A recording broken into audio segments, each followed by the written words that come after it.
Para business leaders dan intellectual business community, kita lanjutkan diskusi kita hari ini dalam segmen yang kita yang terakhir yang berjudul The Second Chance of Life of a CEO. Kita lagi membahas tentang what is the life of a CEO, Mas Joe Kamdani yang mendapatkan second chance of life after melalui operasi jantung yang cukup besar. Oke, kita ingin mendapatkan beberapa pertanyaan dari audiens. Silakan Pak Nugroho Kamdani. Terima kasih Pak Bayu. Hari ini saya sangat beruntung dan belajar banyak dari dua orang tokoh yang berkebetulan kedua-duanya adalah kawan ayah saya.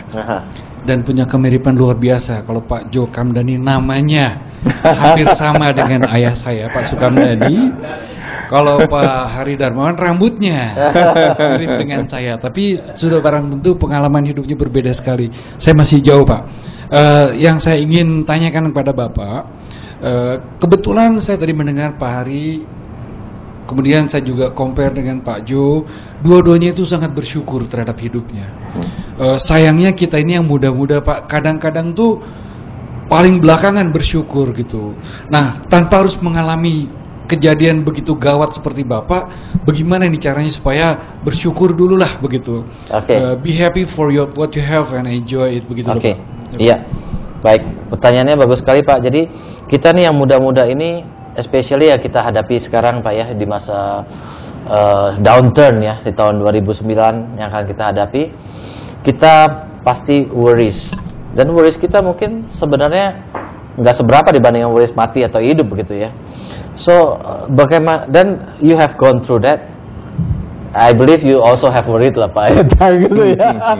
Tapi by your experience, cara mengatasinya gimana Pak supaya kita bisa mengatasi worry dan juga tetap bersyukur gitu Pak? Iya.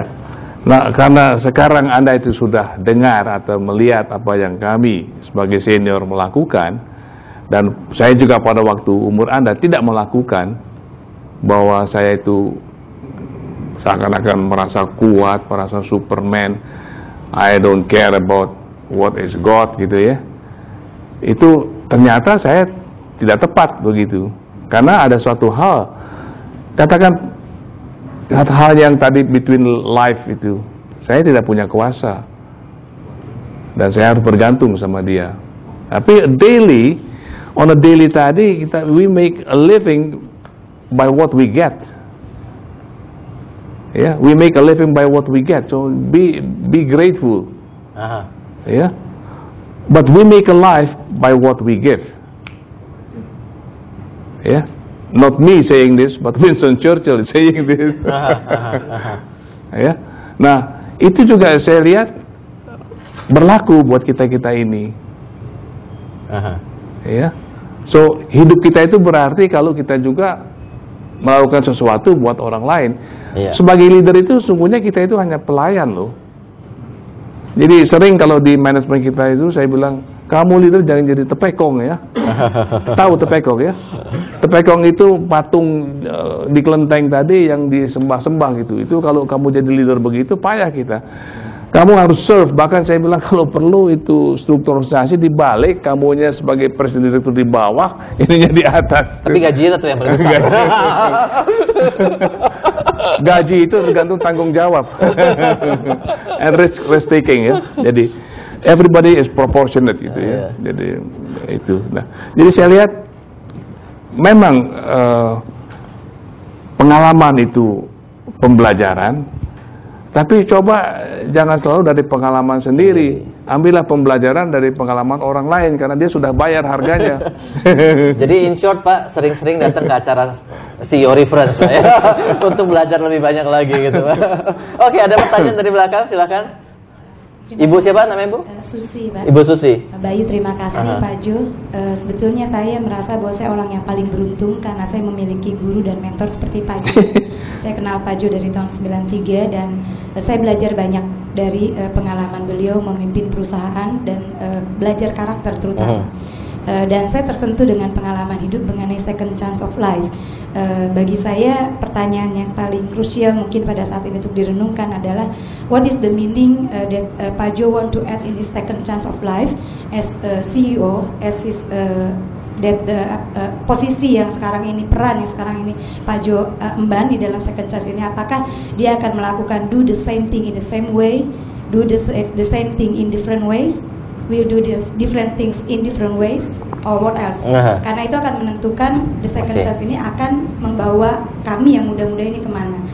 Bagi saya kepentingannya adalah apapun yang pernah saya alami di masa lalu, saya punya kerinduan orang lain mendapatkan juga, karena belajar dari mentorship itu sangat jarang ya. Tidak semua orang mendapatkan kesempatan dan keberuntungan yang sama. Terima kasih. So Pak Jo, what is the meaning of the second life for you? Apakah will be the same or would you do something differently? Yeah, first of all, she asked me a very difficult question, and I will tell her. I will tell her some lies.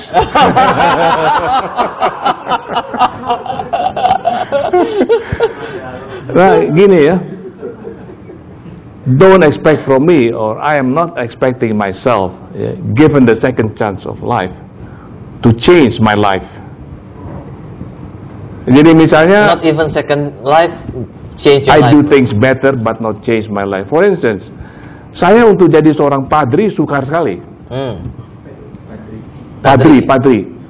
Imam. Pendeta. Saya suruh jadi pendeta barangkali nggak cocok. Ya, jadi I cannot change my life. My life, walaupun in the second chance, I'm the same. I'm not going into the street and give money to everybody. But give books maybe, Pak. Even not books, you have to pay. Anything for free is worthless. Jadi, no, like I said before, I do things more smart.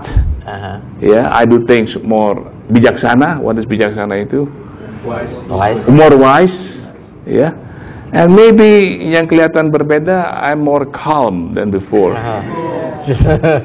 Did you see that in me? Yes. You see me? I'm more calm. Yeah.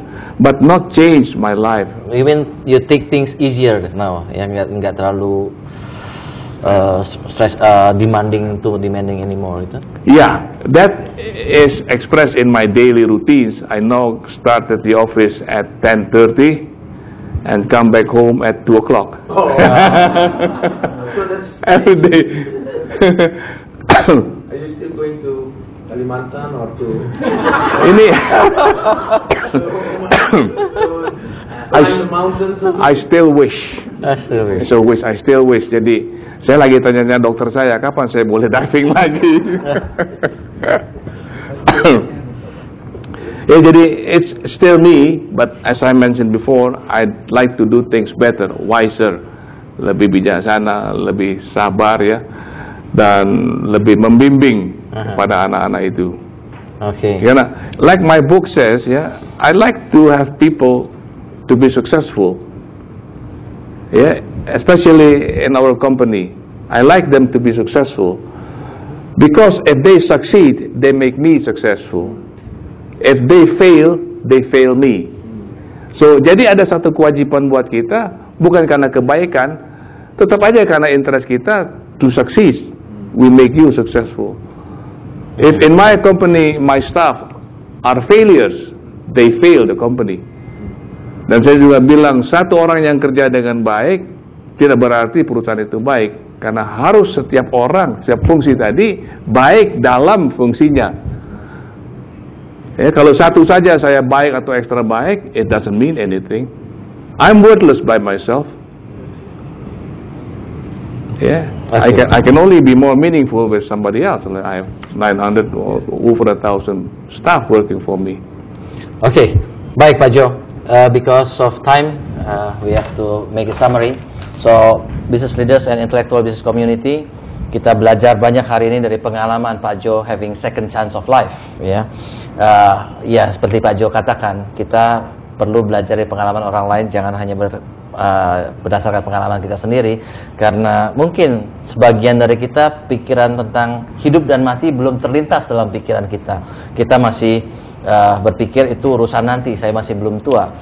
Tetapi seringkali kita juga masih punya worries yang lain. Worries misalnya adalah tentang bisnis kita. Ini tahun 2009 gimana nih worries, urusan bisnis kita, worried, sangat worried. Walaupun sebenarnya kalau kita lihat kegelisahan kita, kekhawatiran kita sebenarnya tidak sebesar kekhawatiran kita kalau itu masalah hidup atau mati. Anda yang sudah mengalami hal tersebut pasti akan mengakui bahwa ketakutan hidup dan mati itu jauh lebih besar daripada ketakutan tentang bisnis kita akan lebih menurun begitu ya.